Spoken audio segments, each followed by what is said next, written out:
அஸ்ஸலாமு அலைக்கும் வரஹ்மத்துல்லாஹி வபரகாத்துஹு. மரணத்திற்கு சில நிமிடம் முன் மனிதன் என்ன பார்க்கிறான் தெரியுமா?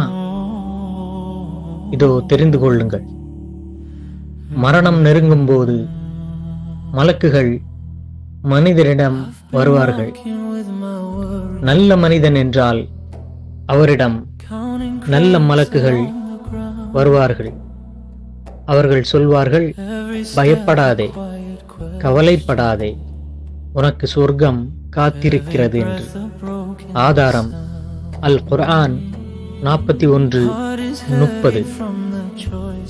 ஆனால் தீய மனிதன் என்றால் அவனிடம் அழுத்தமாக ஆன்மாவை எடுக்கும் மலக்குகள் வருவார்கள். ஆதாரம் அல் குர்ஆன் 8:50. அந்த நேரத்தில்தான் மனிதன் மறுமை வாழ்க்கையை முதல் முறையாக உணர ஆரம்பிக்கிறான். மரணத்திற்கு பிறகு கப்ரில் என்ன நடக்கும் தெரியுமா? அடுத்த வீடியோல பார்க்கலாம். அஸ்ஸலாமு அலைக்கும் வரஹ்மத்துல்லாஹி வபரகாத்துஹு.